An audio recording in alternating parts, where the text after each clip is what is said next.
Bismillahirrahmanirrahim. Assalamualaikum warahmatullahi wabarakatuh. Alhamdulillahi rabbil alamin.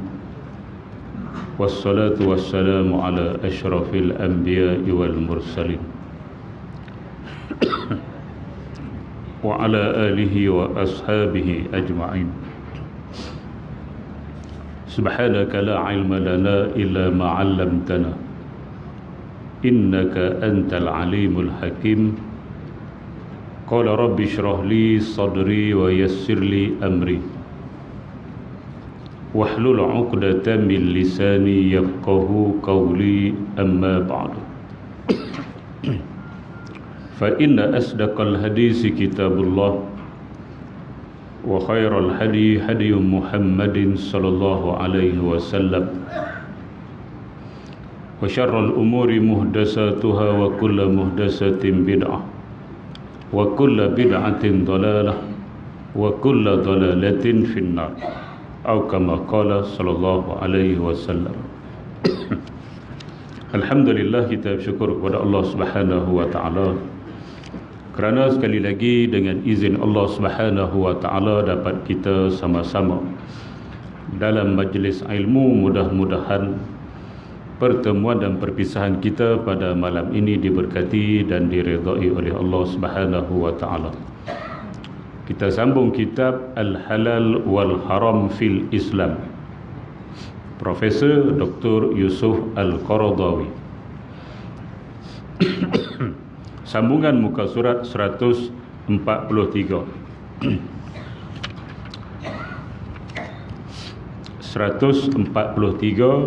Sambungan bab yang kedua, pakaian dan juga perhiasan. Jadi kita dah baca mukaddimah dia minggu lepas.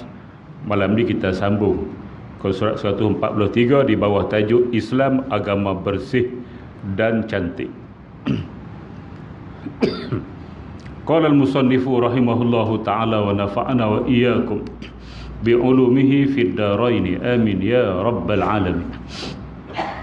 Kata pengarang rahimahullahu ta'ala, sebelum Islam meletakkan perhatiannya yang tinggi kepada perhiasan yang elok dan baik, terlebih dahulu diberi perhatian sepenuhnya kepada soal kebersihan yang menjadi pokok utama bagi semua perhiasan dan pemandangan yang cantik.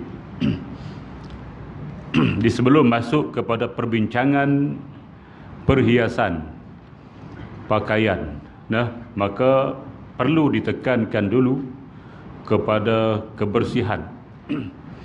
Sebab kebersihan merupakan asas dalam agama. Kalau kita tak bersih, berhias pun bukan cantik. Kita tak bersih, tangan kita penuh dengan kotor, kaki kita minyak hitam, pakai baju Melayu lawa, tak emeh.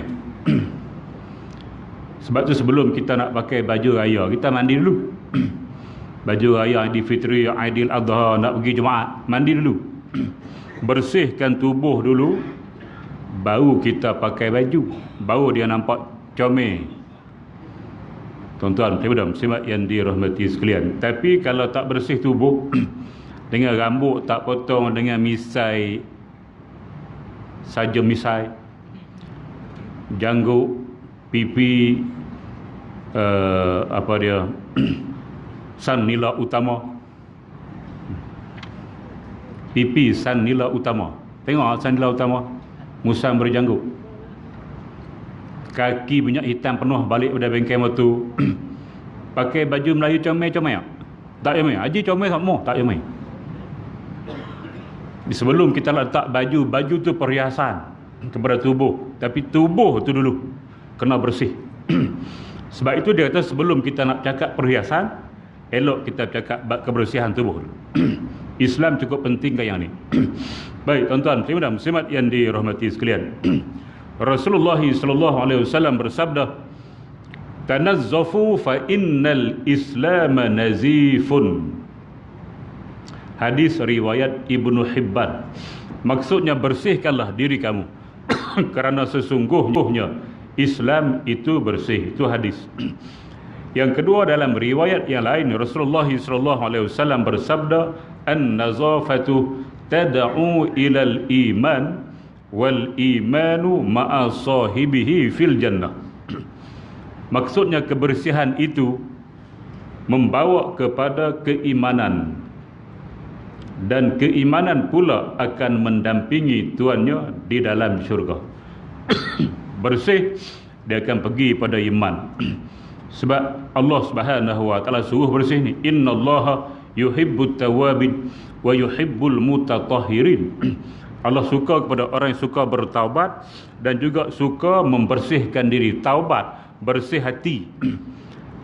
Dia suka manusia yang bersihkan hati dengan taubat. Dalam masa yang sama dia suka manusia bersih luar dengan mandi dan sebagainya. Dua-dua ni Allah suka. Jadi bila kita buat benda kebersihan, makna kita dah pergi pada iman dengan Allah Subhanahu wa taala, sebab dia yang suruh.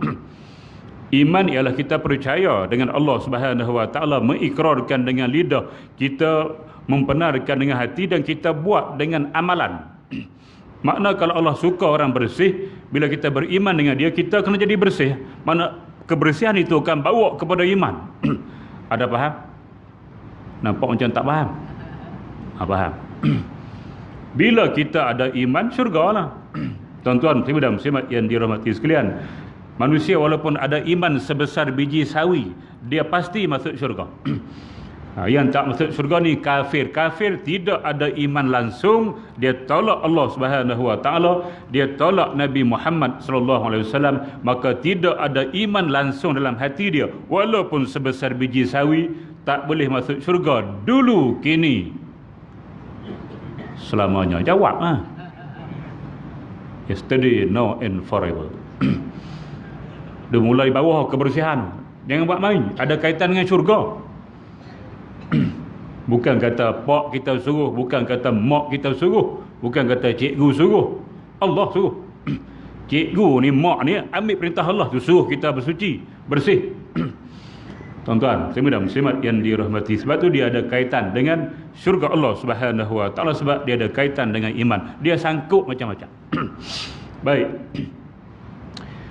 Oleh kerana itu, Islam menggalakkan umatnya sentiasa dalam keadaan bersih dari segi pakaian, tubuh, badan, rumah tangganya dan sebagainya.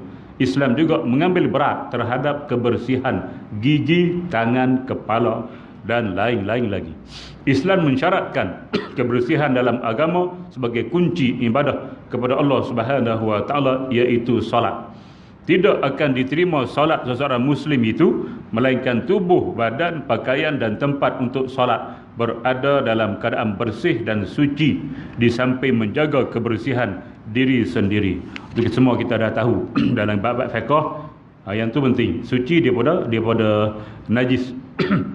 Jika masyarakat Arab suatu ketika dahulu diselubungi semangat kebadawian dan cuaca padang pasir telah mempengaruhi penduduknya, dan kebanyakan penduduknya mengabaikan kebersihan diri, Nabi SAW memberi perhatian dan bimbingan untuk menyedarkan mereka, sehingga baginda SAW berjaya mengubah kehidupan mereka yang lama kepada sikap suka berhias diri secara sederhana dan menjaga kebersihan diri. Arab memanglah, bukan kita dulu sampai ke law. Dia agak pengotor. Tuan-tuan, muslimat yang dirahmati sekalian. Nah, dia agak pengotor. Jadi siapa-siapa yang pergi duduk di Arab, mana-mana Arab, dia akan tahulah macam mana. Masuk tandas dia ni nak nyawa tak boleh. Saya tahu 5 tahun, tak lama pun 5 tahun saya duduk di Mesir. Ustaz Hadi lagi lama, 10 tahun. Masuk tandas Arab nak nyawa tak boleh. Tarik nafas panjang. Letihlah tuan-tuan. Kebersihan kurang. Sebab itu diutuskan Nabi kepada mereka, selain untuk mengajak sembah Allah Subhanahu wa taala, dia ada agenda dia untuk kebersihan. Siapa yang ikut Nabi Islam, maka dia akan ikut sekali dengan agenda yang walaupun kecil, iaitu kebersihan diri. Dia akan jaga. Dia boleh masuk dalam masjid, kencing dalam masjid. Arab Badui ni Arab kampung. Al-Badawi artinya kekampungan. Kalau bandar Hadari. Ji. Molek ono jadi matching Badawi Hadari matching. Faham ke tak? Faham sudah. Baik, tuan-tuan, terima muslimat yang dirahmati sekalian. Dia masuk masjid Nabi. Masjid Nabi tak ada lah kapek macam ni. Kapek tak ada, mozaik pun tak ada. Tai tak ada. Yang ada pasir lah. Dia masuk tu dia kencing. Nak cerita betapa pengotornya Arab Badui, Arab kampung ni. Masuk masjid, tempat ibadah, bukan pasar. Kalau pasar boleh tahan. Tempat ibadah dia boleh kencing. Nah, sahabat-sahabat nak pegang, nak angkat. Nabi kata, "Da'hu, biarkan dia. Biar dia kecil, ambil dulu." Nah, lepas tu Nabi ambil air, Nabi curah di tempat dia kencing. Nabi cerdik. Kalau sahabat nak tangkap dia lari satu masjid. Jenuh basuh masjid tu. Kejar dia. Sambil lari sambil kencing. Macam budak-budak. Nak cerita pengotor itu kita boleh nampak dah, cerita hadis tu nampak dah. Arab Badui, Arab kampung ni jenis pengotor. Baik, tuan-tuan, terima muslimat yang dirahmati, maka Islam datang untuk mengajar manusia, bimbing manusia untuk jaga kebersihan. Baik, tengok contoh-contoh yang dia bawa tentang kebersihan diri. Baik, satu peristiwa telah datang seorang lelaki kepada Nabi sallallahu alaihi wasallam dengan kepalanya kusuk masai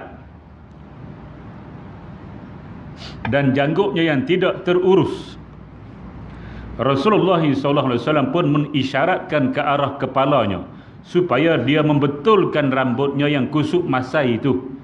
Lelaki itu keluar untuk membetulkan rambutnya. Kemudian dia kembali lagi. Lantas Rasulullah SAW bersabda kepadanya, "Alaysa haza khairan min an ya'tiya ahadukum tha'irar ra'si ka'annahu syaitan." Maksudnya, bukankah cara begini lebih baik daripada datang seorang kamu dengan kepalanya tidak terurus seperti lagaknya setan? Rambut tu, la haula wala quwata illa billahil alil azim. Rambut macam ya rambut. Jangan buat macam lepak. Rambut nak comel rambut. Datang rambut tu dia tak mau urus rambut. Nabi tak lagi. Penampilan orang Islam dia bukan macam tu, dia kena terurus, rambut dia mesti diurus. Tak boleh lepas begitu dah. Dulu masa muda-muda jaga juga, lepas pencin tak jaga lah. Rambut berketiau, uban penuh pula. Nah, buh kopiah pula kiau. Benda gini. Nabi kata seperti setan. Setan tu siapa dia? Mak limah lah, balik kampung. Hantu mana ada rambut rapi, ada hantu. Hantu smart ada, rambut rapi belah dua tengah ada. Hantu digambarkan huduh, tuan-tuan. Di antara kehuduhan hantu setan ni, rambut dia pernah tengok hantu tak? Tak pernah. La haula wala quwata illa billahil alil azim. Haji ni ketinggalan zaman. Hantu dalam TV banyak kan? Hantu betul memang kita tak nampak, kita dihijab. Kecuali Allah buka hijab baru kita nampak. Tapi dia tak handsome lah. Sebab rambut dia tu jadi gitu, nak handsome kat mana? Handsome jin Samsudin ya? Tuan-tuan. Sebab itu kita menggambarkan hantu jadi macam tu. Sebab tahu dah rambut dia memang tak terurus. Bila budak-budak lokeh gambar hantu, dia akan lokeh rambut jadi berselerak gitu. Bila buat filem pun hantu, rambut dia akan jadi panjang macam tu. Sebab apa? Hantu memang rambut tak terurus. Nabi sebut dah kan? Hantu juga. Kena beringatlah. Dia kata tak penting. Yang penting kita solat jemaah. Yang penting kita mengaji. Tak, hal ni penting. Penampilan diri. Tengok aku macam mana. Allahu Akbar. Tuan-tuan dan muslimat yang dirahmati sekalian. Kena jaga nah. Nabi tak lagi benda-benda macam ni. Oleh kerana itu, walaupun kita sudah pencin, sudah tua, tak ada dah perempuan nak kita, takkan kita beriah kerana nak mengorak Nah, selagi mana kita bernyawa, jaga penampilan diri. Tuan-tuan muslimin dan muslimat yang dirahmati sekalian, jangan biar begitu sahaja. Bulu hidung ni, bulu hidung selerak macam dawai tembaga. Tengok tu nampak tak ada, Allahu Rabbi. Tak ada semangat nak tengok muka dia, dah lah huduh. Lagi huduh. Tu je. Nampak comel sikit. Bulu hidung ni bagi keluar, sampai keluar. Tak tengok cermin, ya Allahu Rabbi. Dalam tandas haji dah cermin tak? Dalam tandas ada cermin tak? Dalam tandas rumah haji ada cermin tak? Cermin, C-E-R-M-I-N, cermin. Ada tu, patut haji smart. Smart. Hak jenis tak ada cermin yang tak smart ni, dia tak tahu muka dia macam mana. Nah, tuan-tuan dan muslimat yang dirahmati sekalian. Sebab tu cermin tu penting. Dan Islam cukup jaga penampilan dari segi rambut. Rambut, misai, janggut memang kita nak jaga. Nah, misai jangan pergi lepas daripada bibir ni. Pastikan dia di atas ni saja, trim dia. Nah, janggut pun nak simpan panjang boleh, tapi jangan lepas berselerak begitu. Dia kena jaga dengan rapi. Panjang boleh, tapi jaga dengan rapi elok. Baik tuan-tuan dan muslimat yang dirahmati sekalian, itu satu. Nah, ni contoh Nabi sendiri menegur sahabat yang rambut dia lepas begitu saja, tidak terurus. Nabi suruh sikat. Baik, dalam peristiwa yang lain, Nabi SAW pernah melihat seorang lelaki datang dengan kepalanya kusuk masai. Lantas baginda sallallahu alaihi wasallam bersabda, "Ama wajada haza ma yuskinu sya'rahu?" Maksudnya, tidakkah orang ini mendapat sesuatu yang boleh meluruskan rambut di kepalanya? Nah, kalau kita lah ni sikatlah. Nah, apa-apa pun yang boleh meluruskan rambut di kepala tu buat. Nabi tak bagi rambut yang macam tu. Yang ketiga, baginda sallallahu alaihi wasallam pernah melihat seorang yang memakai pakaian yang kotor. Ini hak pakaian pula, kotor dia pakai. Lalu baginda sallallahu alaihi wasallam bersabda kepadanya, "Ama kana haza yajidu ma yaghsilu bihi thawbahu?" Maksudnya, apakah tidak dapat orang ini sesuatu yang boleh membersihkan pakaiannya? Tak ada lah. Kalau kita hari ini sabun dan sebagainya untuk kita bersihkan pakaian, kita basuh. Mana Nabi tak suka rambut tak diurus, Nabi tak suka pakai pakaian yang kotor. Tapi kalau tuan-tuan pergi Arab, tuan-tuan boleh tengok dia solat jamaah jaga. Jaga 5 waktu tuan-tuan. Tapi dia masuk solat tu suka hati dia. Kalau kita hak bengkel motor, dia masuk dengan seluar bengkel motor tu lah. Dengan di seluar dia tu penuh dengan minyak hitam. Hak ni dia tak jaga. Solat jemaah dia jaga. Kebersihan diri memang fail tu. Tak jaga. Nah, sebab itu Islam bukan nak macam tu. Dia nak walaupun kita melakukan amal ibadah, tapi penampilan pakaian kita mesti bersih. Dalam satu peristiwa, seorang lelaki telah datang kepada baginda sallallahu alaihi wasallam yang memakai pakaian yang lusuh. Lantas baginda sallallahu alaihi wasallam bersabda kepadanya, "Alaka malun?" Qala na'am. Qala min ayyil mali? Qala min kullil mali qad a'tani Allah Ta'ala. Qala fa iza ataka Allahu malan falyura atharu ni'matillahi 'alaika wa karamatihi. Maksudnya, apakah kamu mempunyai harta, dah tengok pakaian teruk sangat, teruk pada bandar boleh tahan tak? Teruk lagi.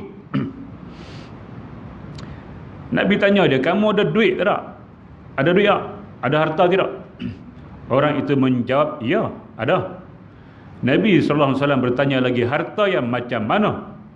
Yang kamu kata ada harta tu harta yang macam mana?" Jawab lelaki itu, "Dari macam-macam harta yang diberikan Allah Subhanahu wa Ta'ala kepadaku." Mana dia ni bukan miskin. Patut dia tak pakai macam tu. Pakai macam tu nampak macam miskin. Sebab tu Nabi tanya, "Kamu ni miskin, tak ada duit ke?" Dia tak ada. Duit macam mana? Semua ada. Oh, kaya maksud dia kaya. Tuan-tuan dan muslimat yang dirahmati sekalian, maka baginda sallallahu alaihi wasallam bersabda, "Jika dia telah memberimu harta, kalau Allah dah bagi kamu harta kaya, bukankah bagus sekali ditunjukkan kesan nikmat Allah Subhanahu wa Ta'ala kepadamu serta kemuliaannya kepadamu? Patut kamu tak pakai macam ni lah, pakai pakaian elok. Sebab duit kamu banyak, belilah baju." فَأَمَّا بِنِعْمَةِ رَبِّكَ فَحَدِّثْ. Maka adapun nikmat Tuhanmu yang dikurniakan kepada kamu, fahadith, maka kamu hendak tunjukkan kesan dia. Makna kalau kita ada duit banyak, kena beli baju elok-elok lah tuan-tuan.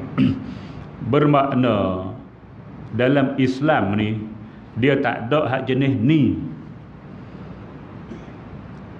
Tiba-tiba ada golongan-golongan hak buat jenis ni, dinamakan golongan sufi, golongan ahli tasawuf. Buat rambut tak tawang hala, macam tak terjaga, nak tunjuk zuhud dia tu. Nah, rambut tak jaga, tak sikat, tak gunting, misai dilepaskan begitu saja, janggut dilepaskan begitu saja, pakai pakaian yang hodoh-hodoh, sedangkan dia ada duit. Tapi nak tunjuk zuhud dia buat macam tu. Islam tak benar macam tu. Ngaji syariat ni, syariat. Jangan mengaji tasawuf saja, syariat kena mengaji. Bermakna kalau dia mengaji tasawuf sahaja, dia buat macam tu lah. Dia tak mengaji syariat. Syariat suruh kita kemas. Tu tiga tu hendak mengaji: akidah, syariat, tasawuf.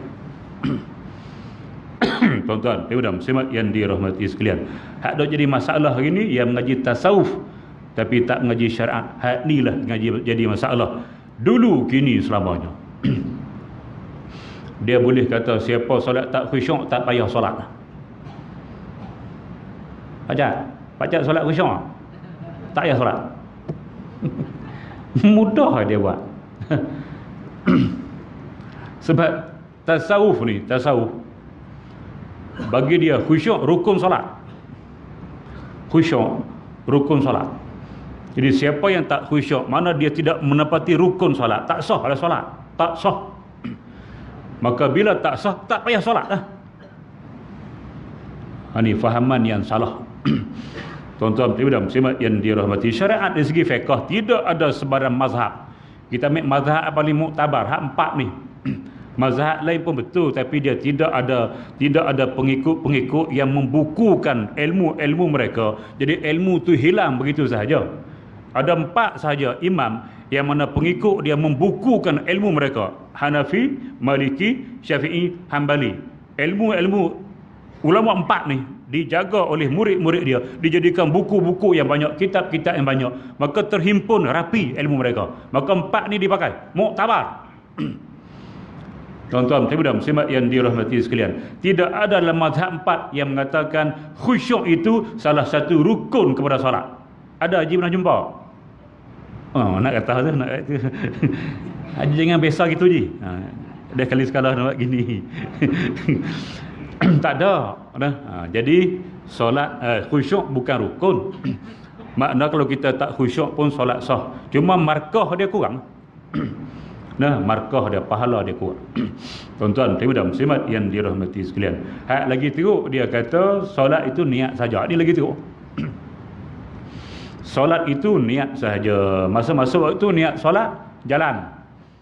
Tak payah duk takbiratul ihram, tak payah duk rukuk, tak payah duk baca tayat akhir, tak payah. Niat solat sudah. Nabi sebut dah kan, innamal a'malu binniyati.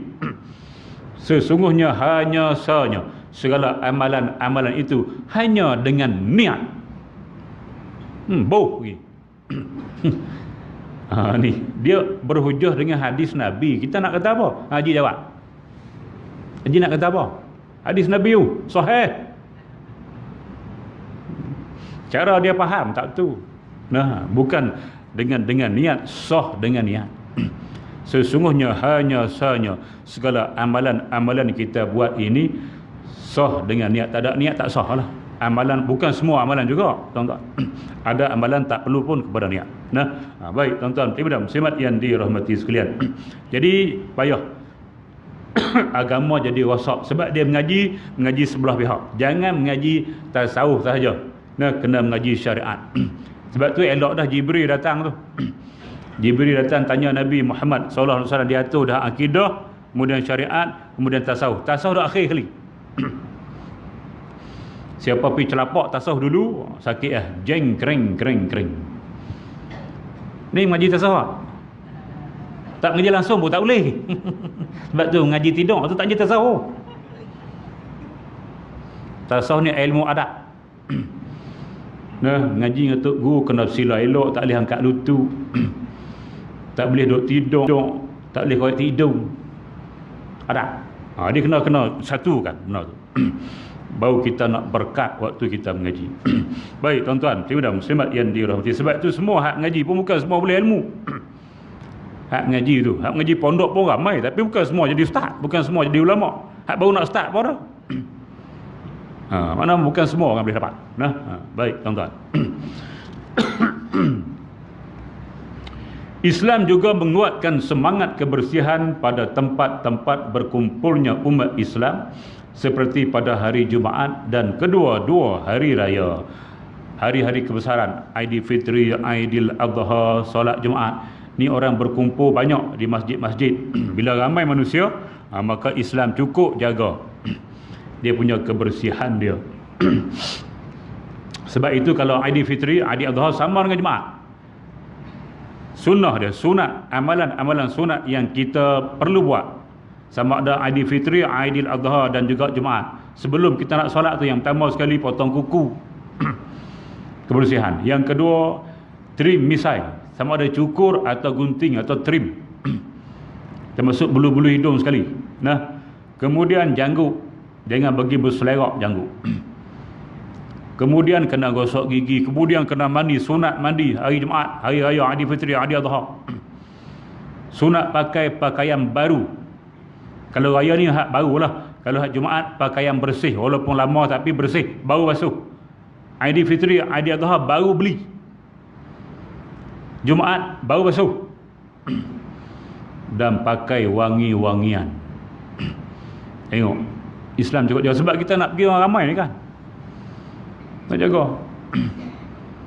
Islam tak benarkan dia makan bawang dan makan bawang. Nabi kata siapa makan bawang putih, siapa makan bawang merah, jangan menghampiri masjidku. Mana kebersihan mulut.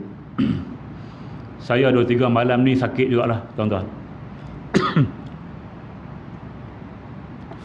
Hadut berlaku ni orang tua-tua, dia tak jaga kebersihan. Malam sebelum ni saya kena sebelah hak Isyak okok. Malam Isnin 12 hari ni Isyak okok. Allah.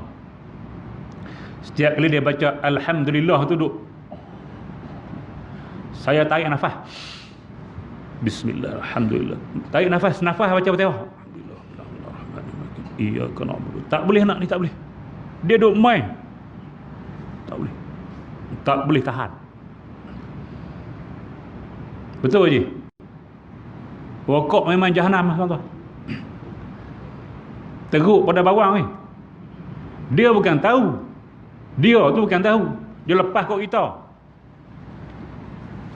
Haji pernah duduk sebelah sama rokok. Rasanya lah.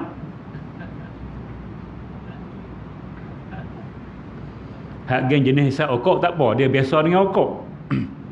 Kita tak boleh. Tuan-tuan dan muslimat yang dirahmati sekalian, itu satu. Yang kedua, peluh.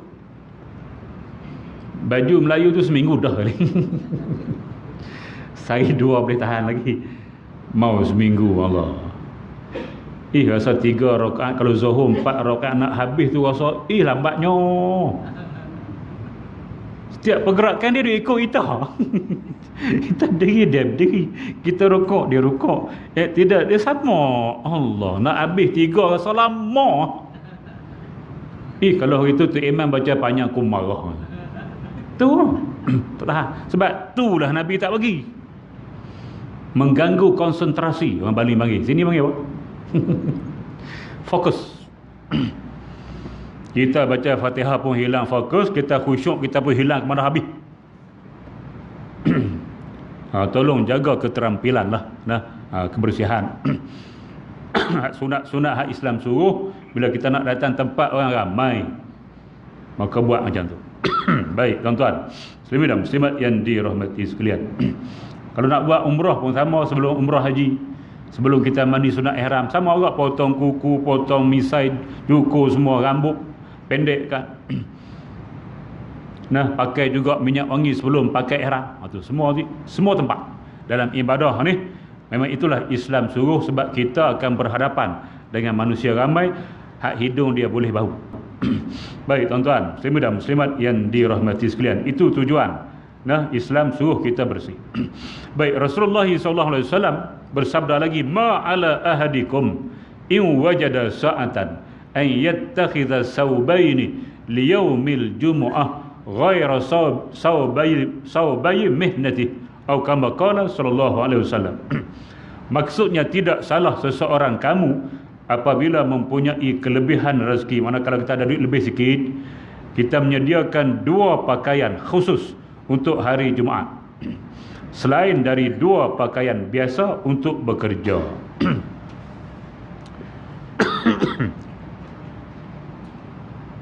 Nabi sebut hari Jumaat sebab ramai.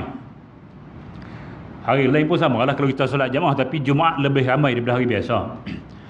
Maka yang bekerja pada hari Jumaat, hadis Nabi ni umum bagi kita hari ni, yang bekerja pada hari Jumaat.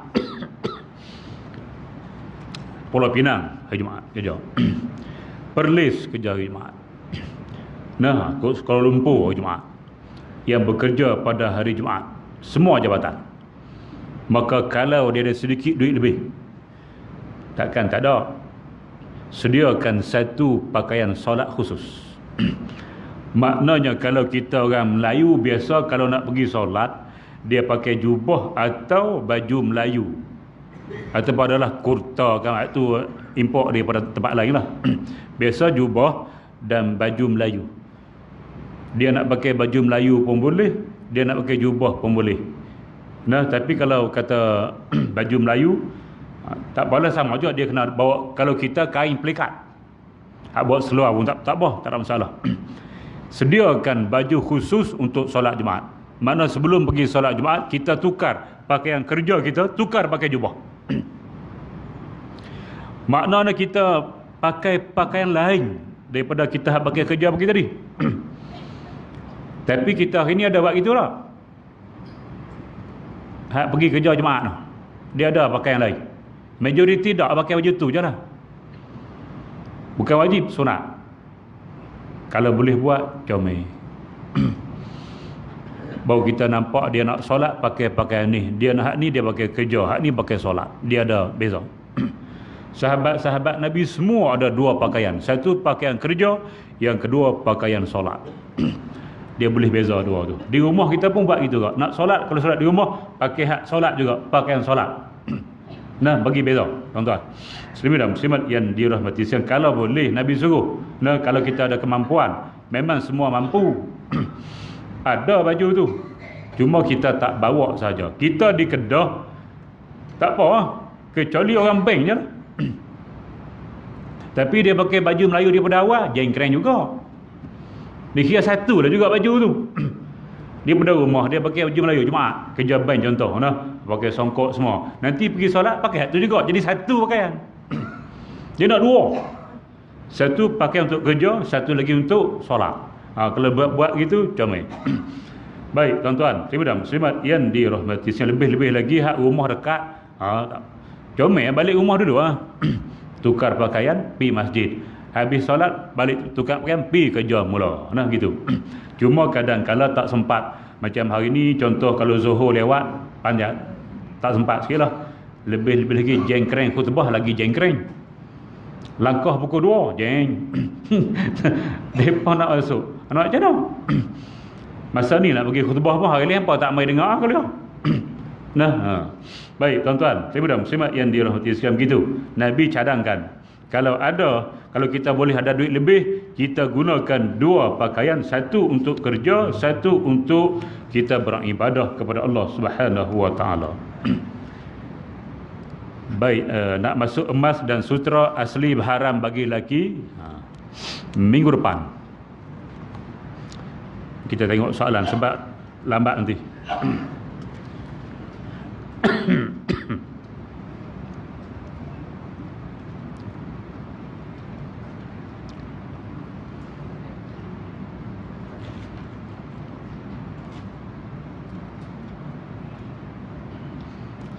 Apa kelebihan dan ganjaran menghadiri majlis ilmu?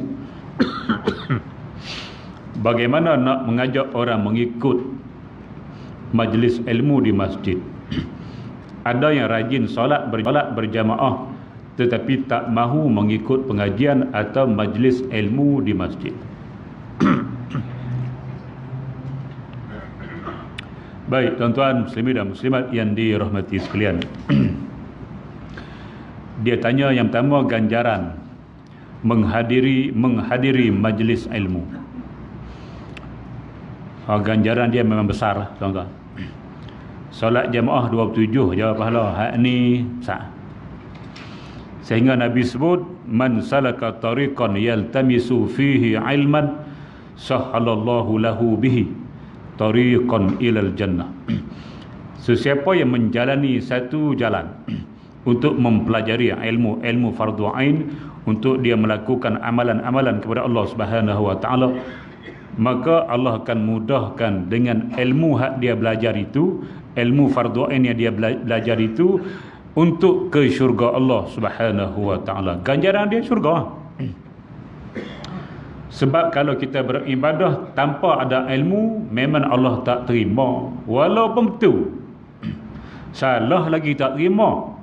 Walaupun apa yang kita buat tu betul sebab kita tengok orang, tapi tak ambil dia tok guru. Suka-suka hati je nah buat amal ibadah, dia tak terima. Bila tak terima, tak boleh masuk syurga. Maka hanya ilmu yang boleh selamatkan kita, nak bawa kita jalan menuju syurga Allah Subhanahu wa taala, ialah ilmu.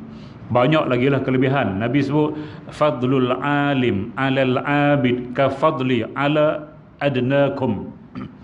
Kelebihan orang alim yang berilmu itu ke atas orang yang melakukan ibadah biasa-biasa tanpa ilmu ini, seperti kelebihan aku ke atas orang hak paling lekeh dalam kalangan kamu. Dia tu Nabi banding hak paling lekeh dalam kalangan kita. Macam mana jauh langit bumi ya. Kalau Nabi banding Abu Bakar tu dekat-dekat dah tu. Dah, bukan Abu Bakar hak paling lekeh sekali. Jauh dengan Nabi. Seorang pengarah kalau dengan timbalan pengarah dekat dah. Banding seorang pengarah dengan cleaner, jauh. Macam tu, nak pergi faham. Tu kelebihan darjat orang ada ilmu ni, kelebihan banyak. Baik tuan-tuan muslimin dan muslimat yang dirahmati sekalian. Jadi ada sahabat-sahabat yang rajin pergi solat jamaah tapi malas belajar. Jawapan dia, hak ni lah yang teruk sekali. Dia solat jamaah rajin di masjid tapi malas nak dengar apa dia kuliah-kuliah ilmu. Solat jamaah dia betul ke tak? Hak banyak tak betul solat jamaah hari ni sebab tak mengaji ya tuan-tuan. Dia pakai hentam suka-suka hati dia. Jadi ilmu tu penting. Siapa yang datang masjid dah solat maghrib, lepas tu bila lepas maghrib ada kuliah, dia nak lari balik. Allah tanya, so dia nak jawab apa tu? Hak tak datang terus tu boleh tahan lagi. Tak tanya dah tu. Ni datang dah ni. Lari balik. Bukan ada kerja apa pun. Kedah lawan Pahang je.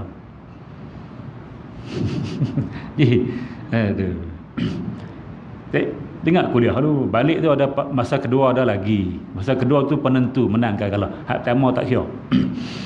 Baik tuan-tuan dan muslimat yang dirahmati sekalian, habis itu Jadi rajin-rajinlah kita untuk melazimi kuliah-kuliah ilmu ni. Seterusnya,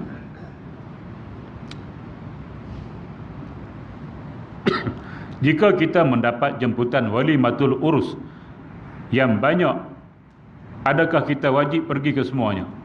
Atau kita pergi orang panggil dahulu? Baik. Jadi kalau kita dapat banyak panggilan walimatul urus, wajib pergi semua. Wajib pergi semua. Cuma kalau kita tak mampu pergi semua, hantar mesej hantar mesej kat dia. Tu pun kalau kita ada nombor dia. Hak kawan-kawan hak kenal semua kita ada nombor. Biasa hak tak ada nombor ni hak jenis tak kenal, macam saya ni. Habis kuliah ustaz pergi rumah esok nak kenduri. Geng. Kalau tak boleh pergi nak cerita, saya okey, saya kata gini. Kalau saya tak ada kerja saya mai. Kalau ada kerja saya tak mai. Cerita siap dah. Sebab nak cerita tak boleh dia. Nombor tak ada. Hak kawan-kawan hak ada nombor tak apa. Kalau tak boleh pergi, minta maaf Minta maaf sebab tak boleh pergi, ada hal. Dia balas balik, tak apa ustaz, ada 5 lagi anak. Allah. Tak boleh hari ni ada 5 lagi, tunggu lah, coming soon. Tak apa. Jadi wajib pergi semua. Lebih-lebih lagi kita dahulukan yang paling dekat lah. Maksud dia yang paling dekat pertama jiran-jiran ataupun adik-beradik. Makna kalau kata adik-beradik kita di baling, contoh jiran kita di Alok Start, pergi baling tu dulu.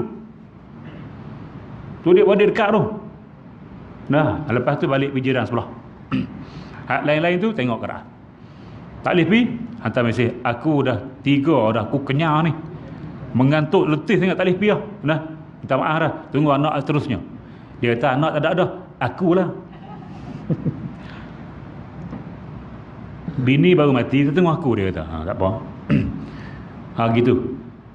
Dan kita perlu, kalau pergi semua pun tak wajib kita sedekah semualah. Kalau ada duit bagi lah. Tak ada duit tak apa, macam mana salam senyum gitu sudah. Tak larat ada 10, 100. Satu rumah 10, tu rumah 10, makan tak apa, minum. Tu je, 10 rumah 100. Jadi tak ada duit tak apa lah. Dia pun tak kata apa. Kalau kita salam dia, mana envelope, dia tanya, ada tu rumah yang itu. Tanya balik asal makan sama dia, balik. Kan wajib pun, sunat lah. Yang berdosa, dia salam tu bagi envelope. Kosong.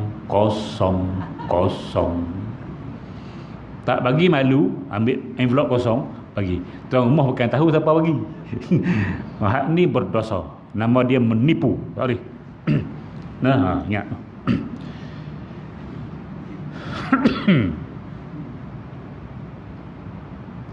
Adakah wan pencin bulanan wajib dikeluarkan zakat? Kalau ianya masuk dalam kumpulan yang mana? Pertanian, emas dan sebagainya. Baik, wan pencin macam duit gaji kan? Dia setiap bulan masuk macam duit gaji Maka kalau sampai nisab, keluarkan zakat pendapatan macam biasa. Tuan-tuan, mudah-mudahan muslimat yang dirahmati sekalian, kalau kita simpan duit gaji itu, simpan sampai cukup nisab. Hari ini dalam lebih kurang 16,000. 16,000 tu tak turun dah, duk lagi banyak.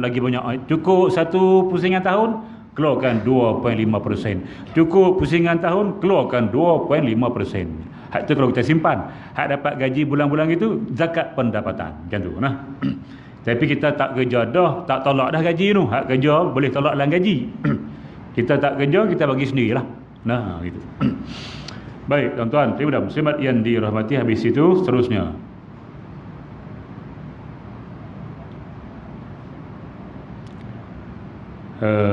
Sesi soal jawab yang dikenalikan oleh Ustaz mana? Jengkring. Saya sangat bermanfaat dan menarik. Kepelbagaian masalah agama dah jawapan oleh ringkas padat dapat jadikan panduan. Sebab itu saya pohon Ustaz bukukan. Sudah. Bukukan semua sesi ini sama ada dengan bantuan AJK Masjid atau sebagainya agar dapat dimanfaatkan oleh masyarakat umum. Terima kasih. Rasanya buku banyak dah. Kalau tuan-tuan nak soal jawab agama yang kepelbagaian, tuan-tuan pergi kedai Ustaz Hadi, tak tahulah ada ke tak ada Ustaz Hadi. Kalau dah esok aku nak pergi 50%. Bayan Linnas Mufti Wilayah 3 jilid 150. Aku pergi RM75. Tengok dia anggap siap esok pergi. Bayan Linnas sudah dibukukan Mufti Wilayah 3 jilid setakat lah, 3 jilid hak dibukukan lah. Tuan-tuan boleh pergi beli 1 jilid RM50, 3 jilid dia RM150. Kepelbagian soalnya jawapan, tapi jawapan dia panjang sikit lah. Dia dengan dalil-dalil dia semua dah. Siapa nak boleh pergi belilah, tapi nak bukukan, terima kasih lah, mungkin saya boleh fikirkan lepas daripada ini.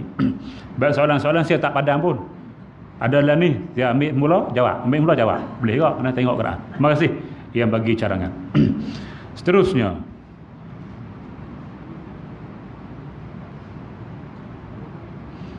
apakah hukum sekiranya kita membunuh monyet yang merosakkan tanaman kita, dah panggil perhilitan, tetapi perkara yang sama tetap berlaku? Adakah di akhirat nanti monyet-monyet itu menuntut hak mereka? Dia mohon penjelasan. Terima kasih. Baik tuan-tuan, dan muslimat yang dirahmati sekalian. Binatang ni hak boleh bunuh, hak Nabi sebut hak boleh bunuh. Nah, hak Nabi sebut anjing gila boleh bunuh. Apa dia scorpion boleh bunuh. Apa lagi dan seumpama dengannya lah, lipan hak bahaya-bahaya ular, hak bahaya-bahaya ni. Burung kagak hak Nabi sebut nah. Bila binatang hak Nabi tak sebut. Jadi kalau boleh kita cari helah untuk halau dia dan seumpamanya lah, gunakan cara lain dulu. Jangan membunuh, gunakan cara lain dulu yang boleh menghalau dia, apa-apa cara lah. Menyebabkan dia tak datang dah, dia takut nak datang ke apa ke, gitu. Elakkan membunuh, kecuali hak naik minyak. Tahu naik minyak? Naik minyak ni bukan monyet, bukan kera dah, beruk. Beruk orang guna untuk naik pokok kelapa. Dia ada penyakit, nama ni penyakit naik minyak. Dia kena penyakit tu, dia tarik rantai, dia putus, dia gigit orang, tu bahaya. Hak tu kalau tidak ada cara dah, kita boleh tembak lah. Tapi elok panggil pok-pok perhilitan dia tembak tu, tembak dengan ubat pelali tu. Tembak jatuh tak mati, pensan lah. Kita kena peluru tabur jengkring tu, mampus tu. Tapi kalau dah lambat datang, tak datang, kita terpaksa guna cara hak tu bahaya, tak apa. Tapi monyet ni bukan bahaya pun. Nah, jadi kita gunalah cara yang lain. Jangan sampai cara membunuh, sebab dia tak termasuk binatang yang perlu kita bunuh. Dia bukan jenis apa yang membahayakanlah. Nah. Baik tuan-tuan, dan muslimat yang dirahmati. Tapi kalau dia peringkat boleh berbahaya, kalau monyet boleh membunuh anak kita, banyak monyet sangat duk masuk dalam rumah dan sebagainya, itu kadang-kadang kala boleh sampai peringkat kita membunuh atas alasan darurah, macam tu.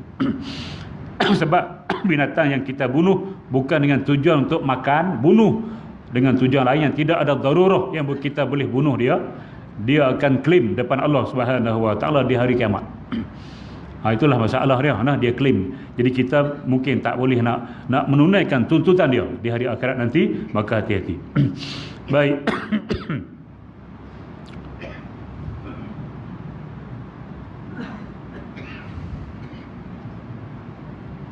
Zakat pendapatan boleh tak diberi pada adik kandung dan adik ipar yang susah banyak tanggungan, anak yang masih belajar? Baik tuan-tuan, dan muslimat yang dirahmati sekalian. Zakat apa pun lah. Nah, zakat dia dulu saya dah sebut, dia zakat terbagi dua. Satu zakat zahir, satu zakat batin. Zakat zahir ni zakat yang nampak zahir. Seperti zakat tanaman. Bila kita tanam padi, kalau kita di Kedah padi lah. Nah, bila kita tanam padi, nampak padi tu. Dia harta yang nampak. Zakat perniagaan, bila kita menjaga, walaupun orang tak nampak duit kita, tapi orang tahu kita ada duit. Menjaga, maju pula kedai kita, makin tambah, makin besar. Nampak.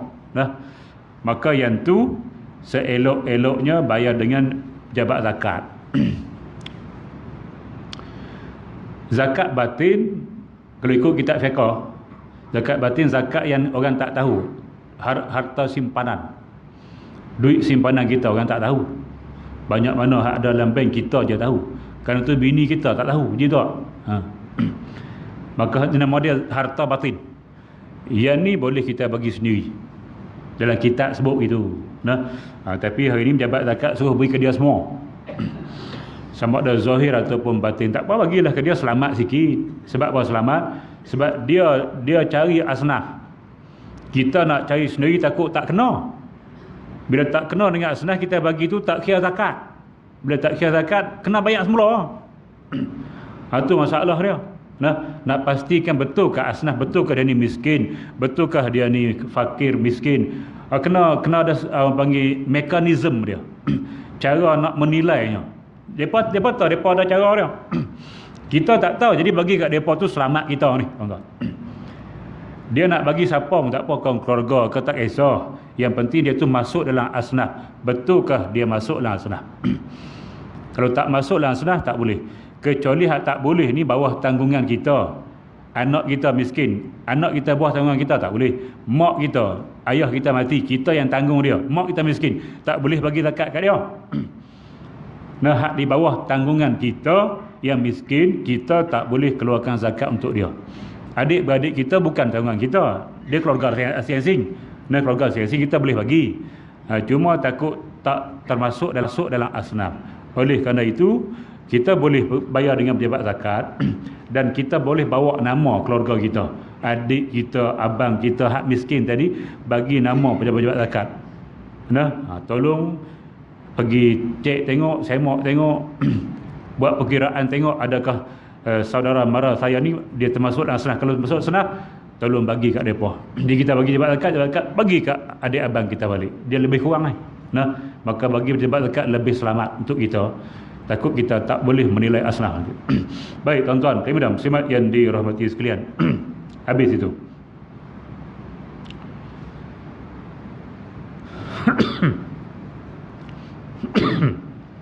Betulkah, apakah benar jika isteri ikhlas dan sabar di poligami jaminannya syurga? Siapa tanya oi? Sebelah sana.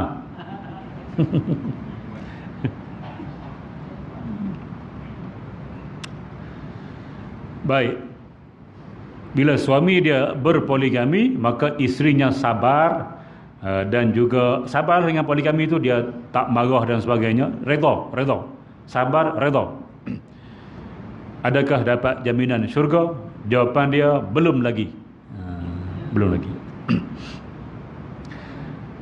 Maknanya dia kena buat amalan-amalan lain lah. Solat dia jaga, puasa dia jaga, aurat dia jaga, semua dah. Suami dia poligami, dia sabar pula, memang syurga. Syurga. Nah, sebab apa? Sebab dia redha dan suami dia pun redha dengan dia. Ayyum ra'atin matat, mana-mana perempuan isteri yang mati, suami dia redha dengan dia, maka dia boleh masuk mana-mana pintu syurga.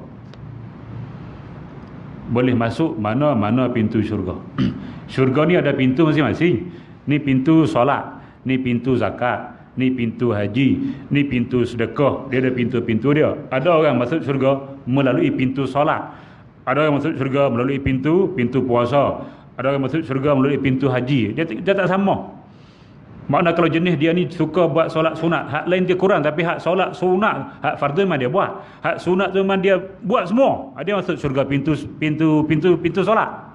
Hak ni pula jaga solat fardu saja, puasa sunat ni tak berapa sangat, tapi dia ni solat sunat tak berapa sangat, tapi puasa sunat dia sering buat. Isnin Khamis, dia mati masuk pintu syurga, pintu rayyan, pintu puasa. Hak ni pula umrah tiap-tiap tahun, contohlah, bukan tiap tahun, tiap-tiap bulan umrah. Nah, solat sunat jarang buat juga, puasa sunat jarang, tapi umrah lalu masuk pintu haji. Tapi perempuan ni dahsyat ngono. Masuk pintu mana pun tak apa. Pintu solat boleh, pintu puasa boleh, pintu zakat boleh. Power ngono. Benarkan suami berpoligami? Jengkre. Bukan masuk poligami, masuk dia.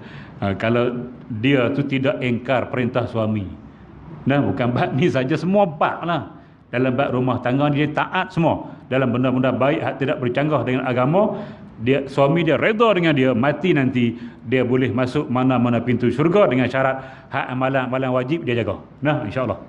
Baik, dengan syarat amalan wajib dijaga, boleh masuk syurga.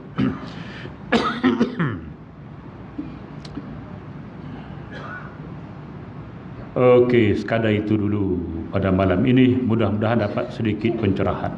Yang baik datang daripada Allah Subhanahu wa taala, yang buruk kelemahan diri saya sendiri. Aqulu qauli hadza wa astaghfirullahal azim li wa lakum. Wassalamu alaikum warahmatullahi wabarakatuh.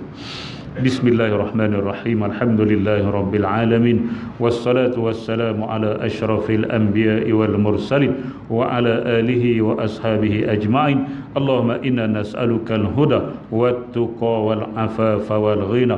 Allahumma ij'al jam'ana hadza jam'an marhuma wa tafarruqana min ba'dihi tafarruqan ma'suma. Wa la taj'alillahumma fina wa la ma'ana wa la man yatba'una syaqiyan wa la matrudan wa la mahruman ya rabbal alamin. Walhamdulillahi rabbil alamin. Taqabbalallahu minkum.